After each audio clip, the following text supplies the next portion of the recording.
Let's go. So first of all, I know you have a Zoom button and a mute button, and I want you to be able to demute it. That's one thing. And the other thing is I want you to get a piece of paper, because this is the beginning of a journey where you're going to get more influence by managing your stakeholders very carefully. Okay, so let's head on in here. We have 4 topics: stakeholders, humans and PMs, the influence model, and then some practice. So this continues over the next few days. We've got some other stuff. So how many of you here have stakeholders that you get along with or you don't get along with? Y'all have stakeholders? You can raise your hand. You can shout out, whatever. You got them. Okay, good. All right. And do you have some stakeholders that maybe you're struggling with a little bit? Anybody have a couple of those? Yeah. Okay. Fair enough. All right. So what I want you to do is, here's something called a stakeholder. It says stakeholder analysis matrix. It's a stakeholder map. Okay. And basically the idea is that you actually become very proactive in working with your stakeholders and figuring out who's on board and who's not on board, and who is it really important to have on board, and who is it kind of like, well, if they get on board, that's nice, but if they don't, it's not a big deal. Right. And so one of the homework thing for you is to actually put your stakeholders on this map. Okay. And then figure out, once you've got them on the map, you got to figure out what you're going to do with them. And what we're going to do is spend the next few minutes talking about how do you influence people. And you're going to be working with some of these techniques on your key targets, on the individuals you really need to be on board with what you're working with. Okay. So your exercise in the next while is going to be create your own stakeholder map. Okay. That you can figure it out. Now, when you do this, I want you to keep some things in mind. Okay. And there are many different ways of analyzing how people are on your map in the good way and on your map in the bad way. But one of the easy ways to do it is to use something called social styles. And I want you to look at this for a minute, and I want you to really think about, where are you? Are you an analytical type? Are you a driver? Are you expressive? Are you amiable? Like, we all have these sort of main characteristics. Not to say that we can't do the other ones, but we're going to have dominant characteristics. And I'm going to share mine. I'm pretty expressive. Okay. Now, for me, I think that's wonderful. I'm enthusiastic, I'm dramatic, I'm friendly, and other people might think I'm just, excitable and I'm egotistical. And I have all these negative characteristics that are listed on the left-hand side of that particular quadrant. So I'm married to someone, be quite frank, I'm married to someone who's very analytical. And every once in a while, I rub him up the wrong way, because what he sees is the negative bits of my characteristics. And what he doesn't understand is the positive bits. And I have to spend a little bit of time with him occasionally going, you know what, this is why we're good together, because we do this together. So for any of you, does anybody see like a big contrast, and has anybody seen a aha moment of, that could explain why I'm not getting along very well with X, Y, or Z person? You're still reading, aren't you? Well, I mean, this shows that people are different, and we know this, but where do we go from there? I mean, where do we go from there? Good point. So one thing is, once you know that you've got someone who is not on your side and you understand a little bit of why, then your job is to do one of two things with this map. What I would do is I would explain the benefit that you bring by having a different perspective, or you can mimic some of their perspectives. You can talk in their language so that they can hear you better. Those are a couple of things that we do. Okay. I'm going to move on. Sorry, any other questions? Nope. Okay, let's keep going here.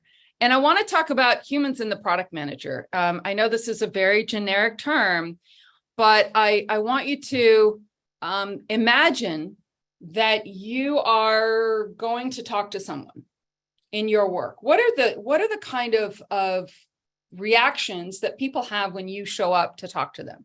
Do they go, yay, Pam's coming to talk to me. She sent me a Slack message. Or they go, oh no, she just changed my life again. Which one do people come into?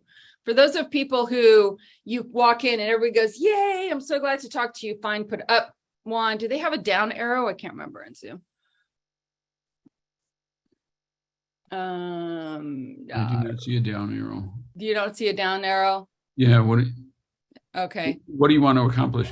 What I really want to do is to understand, when you walk in, do you think people welcome you, or are they kind of uncertain about what they're going to face?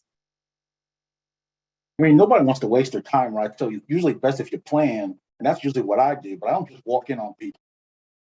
No, sorry, say that again, George. I didn't hear you very well. Sorry. What I mean is that I usually plan my interactions. Everybody is so busy and so time conscious that I just can't walk in on people. Okay.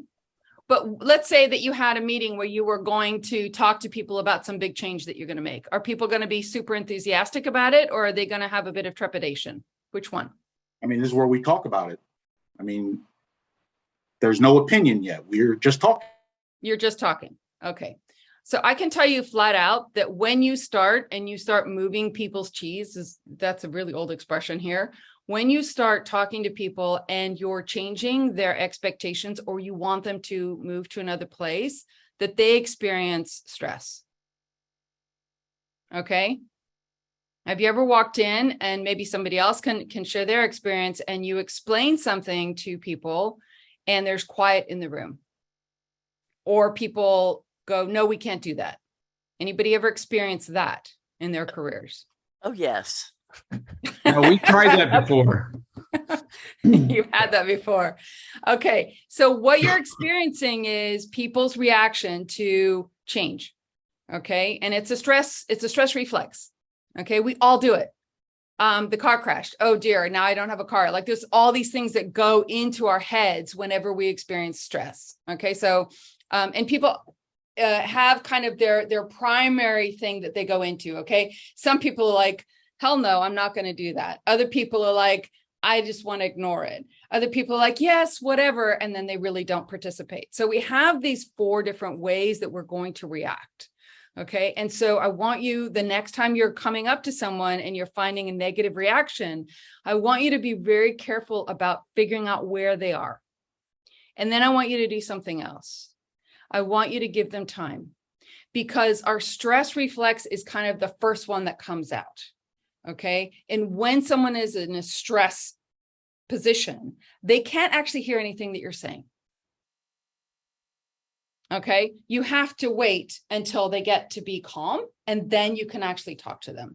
But if you don't know this, then you're going to be struggling.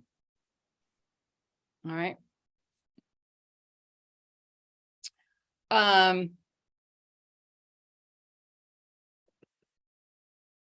Okay. Now, so the other one is, I want you to give yourself permission, because this has also happened to you, hasn't it?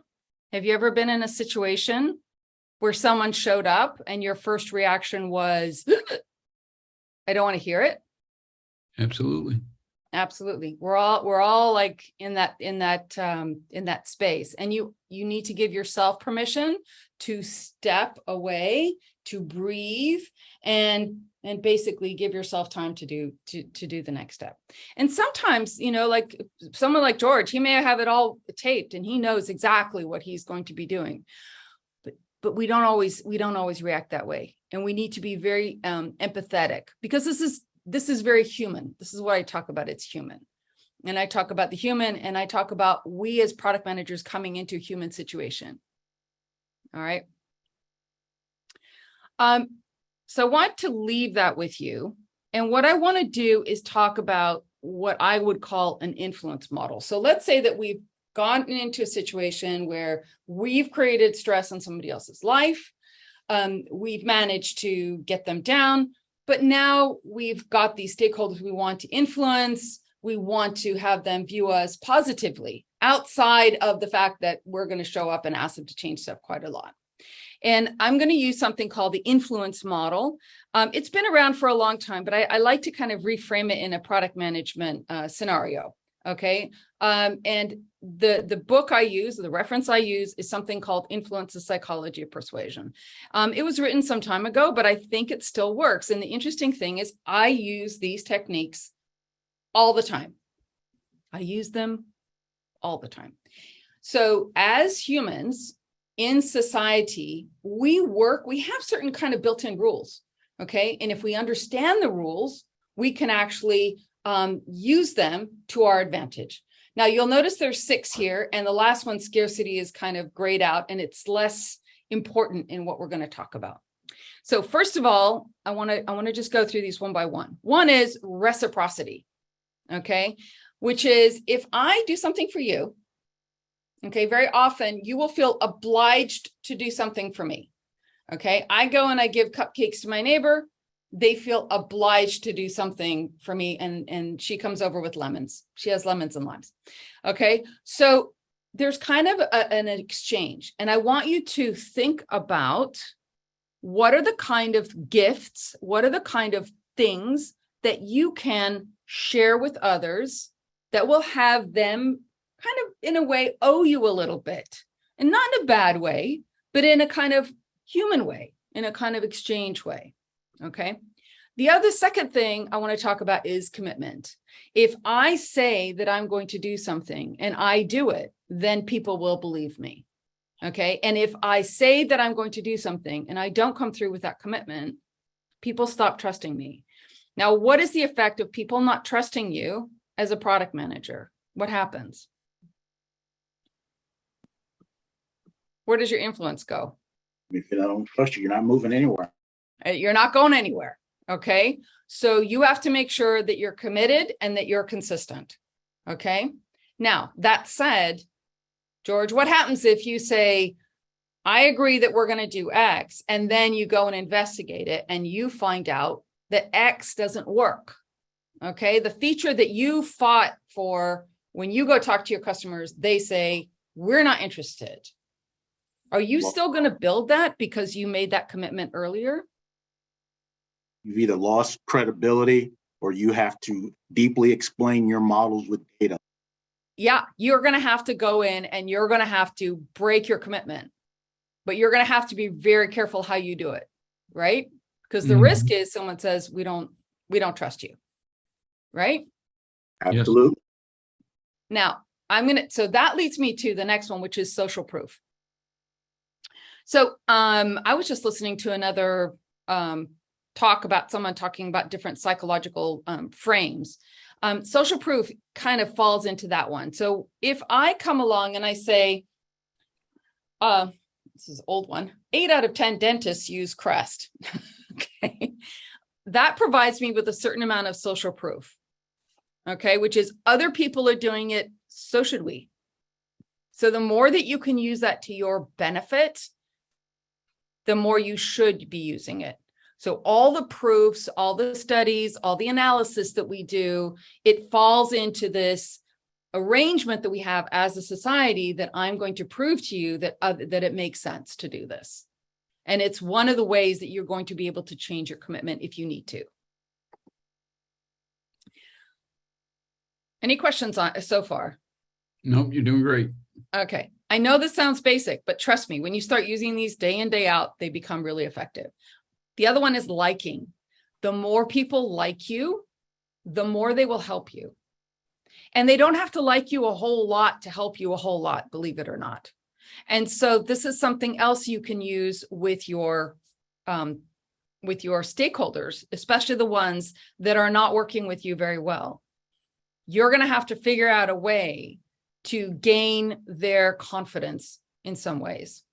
And the easy one I usually find on this one is to find something in common with them. The more you have in common with someone, the more they will like you. It's like a natural human thing. Okay. And if we had more time, but we don't, unfortunately, I usually run an exercise where I ask people to actually break up into groups of 2, and you have a couple of minutes to figure out something that's in common. And trust me, you can always find something that people have in common. And the funniest one I ever heard was there were a couple of people in a class once, and guess what they did? They both raised donkeys. Who knew? Okay. So think very broadly about how you can build likability into the way that you interact with people. Okay. Authority. Authority is a big one, right? You're there, you're the product manager, and you need to kind of behave with that gravitas as a product manager. I'm not saying you have to be pedantic and boring and everything else. I'm just saying that if you come and you state something, you should have the confidence of stating it. Okay. Now, you're not a doctor. You're not going to show up in a white coat. But for example, I've seen product managers who came from a development background where it was basically t-shirts and jeans. And when they became a product manager, guess what? They had to not quite dress up that much, but a collared shirt was kind of an indication that they have changed their authority level with their teams. I worked with one woman. It was really funny. After a while, she said, yes, she goes, I have a pair of high heels. I wear them when I go see the developers, because she used to be a developer, and it was there is an indication of her authority, of the change in her status within the organization. And she needed to indicate that. Mark, are you unmuted, or do you have a question or something? Sorry, you're showing up highlighted in my screen. No, I'm sorry. Okay. All right. So before we go, I want to ask you if anybody has any other examples that they have of reciprocity, commitment, social proof, liking, or authority that they have used successfully in their work.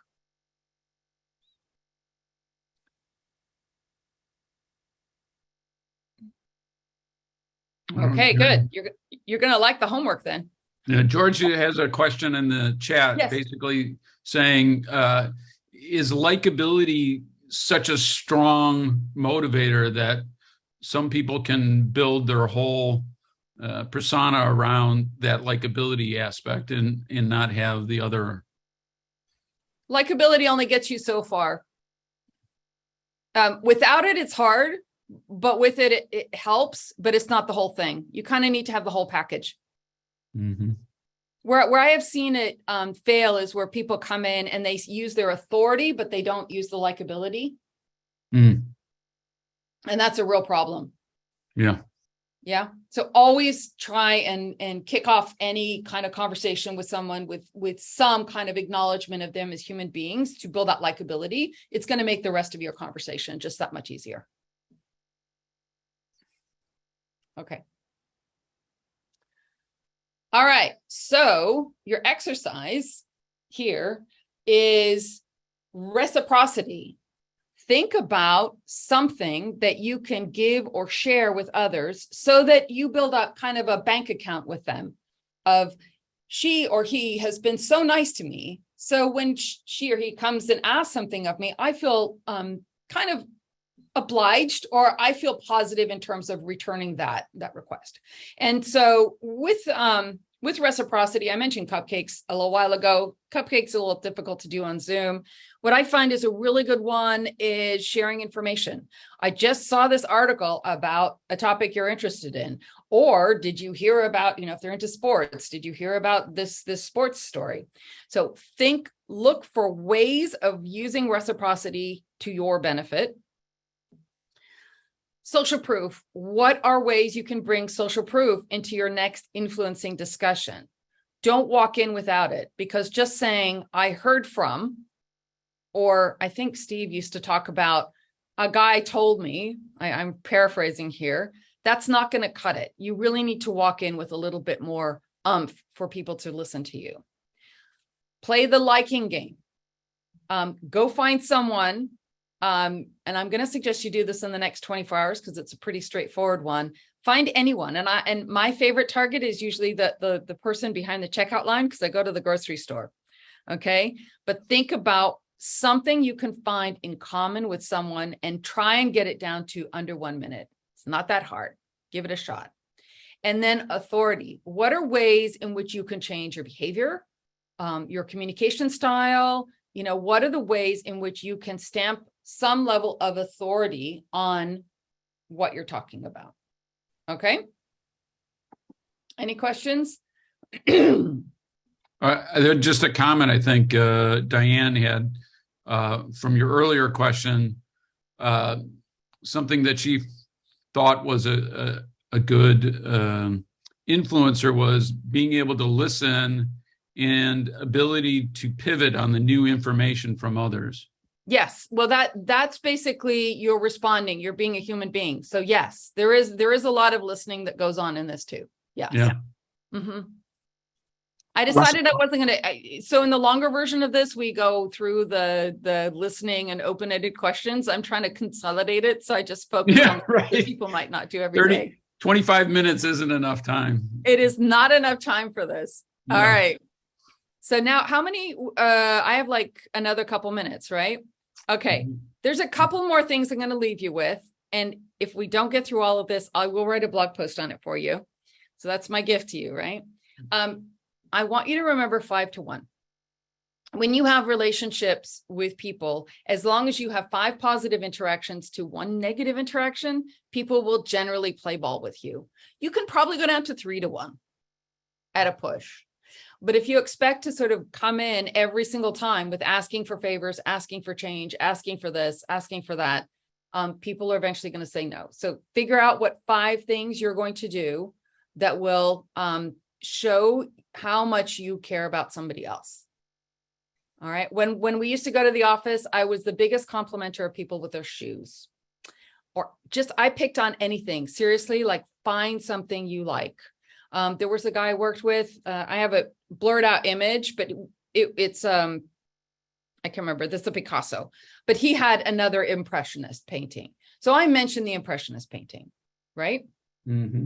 Anyway, that's how I did it. So 5 to 1, remember it. If you think something's going wrong with the relationship, it's probably because that ratio has gone up to lunch. The other one is getting people to say no. I know there's a whole book that talks about getting people to say yes, but if you really have someone who wants to stay in control, getting them to say no first is a great technique. Mm-hmm. When someone says, has anybody heard of this? No. Ah, right. Interesting one. It came out of a book from an FBI negotiator. Wonderful book. Chris Voss, his name is. In it, he says, if you get someone to say no, all of a sudden they feel like they're in control and they're able to kind of take their emotion out of it. They're not feeling with their back up against the wall like someone's going to make me do something I don't really want to do. So think about that. And I know it's kind of deep. That's why I'm going to write a little bit more about it for you. But sometimes when you don't think you're going to be able to get someone to say yes, get them to say no. Okay. And write it out ahead of time because it's not something that we normally talk about. How many people here have heard about psychological safety? Last topic. Y'all heard about psychological safety?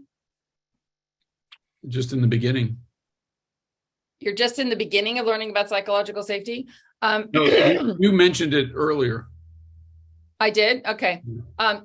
Psychological safety is kind of within teams. If you can create a psychologically safe environment where everybody feels like they can speak up and they can participate, it takes the whole stress level down and you end up with a much more creative group of people to work with.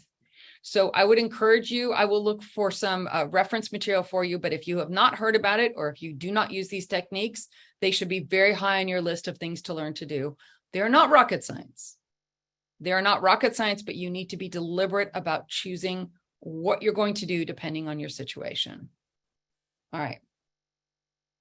I want to say thank you, first of all. And I put in my LinkedIn profile, if you want, I think the QR code takes you to a page, which will give you the LinkedIn reference as well. If you link in with me, the first 5 people, I'm happy to talk about your particular situation that you're struggling with. I realize this is pretty basic, but there's more that we can talk about.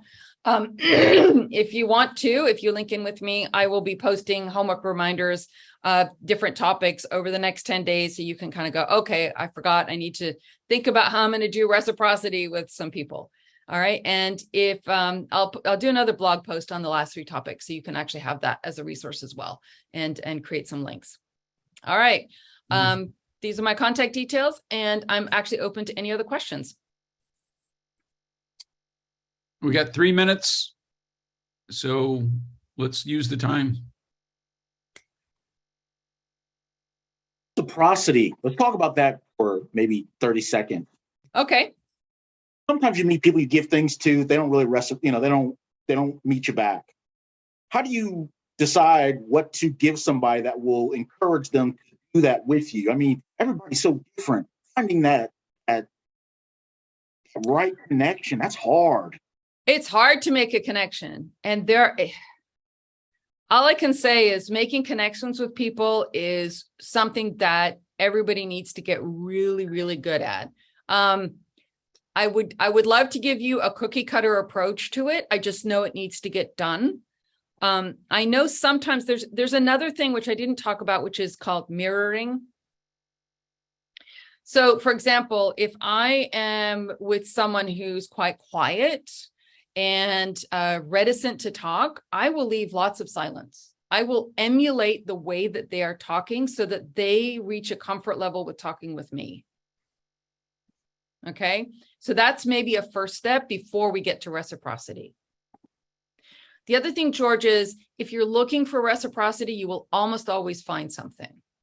Now, if you're running across a narcissist or a psychopath, I don't know what else I can do with that. There are entire books written on those. George, did you have something else that you wanted to bring up about that topic? Are you thinking about someone in particular? No, just, I do lots of interactions with customers. And so, I met a guy once who said his sole strategy was the quid pro quo, right? And so he used reciprocity heavily, and I never quite understood that. Sometimes, right, we have these laws in sales in overseas that prevent sort of some of these techniques, right?